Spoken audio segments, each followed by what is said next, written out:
our time and God's perfect time. September is our month.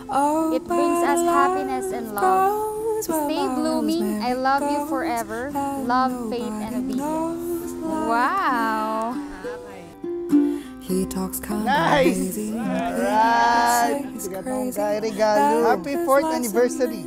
Babe, pinagsabay-sabay natin ang mansary, anniversary at birthday mo. 3 birds in 1 stone. Anong araw na ito, hindi kita titipirin sa regalo. Salamat sa pagiging mabuting tatay kay Kion at asawa kay Belia. Pogi mo na, Jo. I love you so much. This is man. Alright. Hey, he's really got a magical spell, and it's working so well that I can't get away.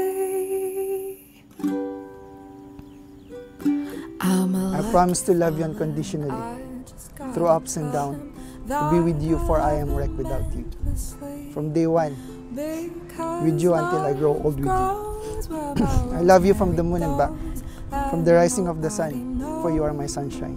Standing here in front of the people who love us to deliver my vows in front of God, Rene Landero Nucum Jr., Juni Boy! Punong-puno ng pasasalamat ang puso ko dahil pinagtagpo tayo ng Panginoon. There's something about his hand holding mine. It's a feeling that's fine, and I just gotta say. And the Lord God said, it is not good that the man should be alone. I will make him an helpmeet for him. To my beloved wife, Kate Nucum, remembering us the way we started. As busy as we are doing work and home chores, we first met and was introduced by our friends in a playful course. At naging malapit tayo sa isa't isa dahil din sa mga kaibigan natin. Tapos, bigla kang hindi nagparamdam. Gwapo mo. Moving forward, may isang customer na pumasok sa Goldilocks. Humingi siya ng papel at ballpen. At nag-interview ng personal background ko. At pagkabigay niya ng result sa akin dun sa mga pinagsusolve niya sa papel, may nakasulat na 2022, which is this year. Sabi niya, you will get married on 2022. Siyempre, nashock ako. Sabi ko, hindi pa ako ready. Kasi wala pa akong bahay at kotse. Sabi niya, don't worry. God will provide that. Panginoon, ang nais ko. Today marks as Jesus' kindness to our relationship. Heto na yung hinihintay nating akala natin suntok sa buwan. 2 years in the making. Kailan may di pababayaan sa'yo. You are the most caring and loving person. Your toughness in every situation. Your selfless love for others shines.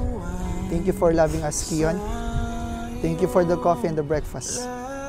Thank you for preparing every occasions, for the gifts and surprises. Thank you for loving my family. Mananatili sa iyong lilim at sasambahin ka sa dakong lihim. Mananatili sa iyong lilim nang masumpungan ka sa dakong lihim. Whether you like it or not, it's me. Ang daming signs ni Lord para sa ating dalawa. Kaya I am forever grateful for your mama and papa for raising a little Juni boy into an ideal man that every wife would ask for. And finally, as we share this majestic moment today and forward, sabay tayo sa Palasyo ni Jesus, holding to our short verse as we continue with our love, faith, and obedience. For that is our great advice, and our faithfulness, Jesus as our witness. Love you.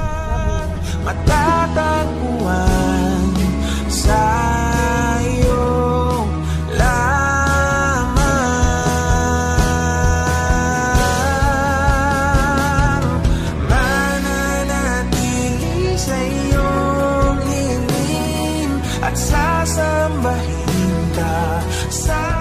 forever be with you, to support you, to cheer for you, to uplift you.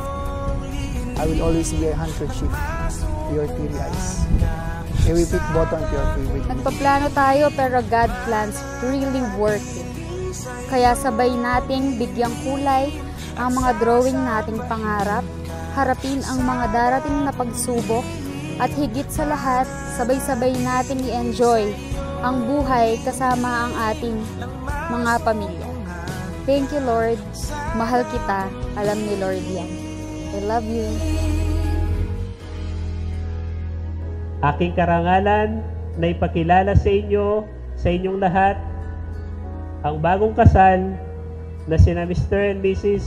Rene at Kate Nucom. Mabuhay ang bagong kasal. Atin pong masasaksihan ang kanilang unang halik bilang mag-asawa sa biyaya at basbas ng ating Panginoon.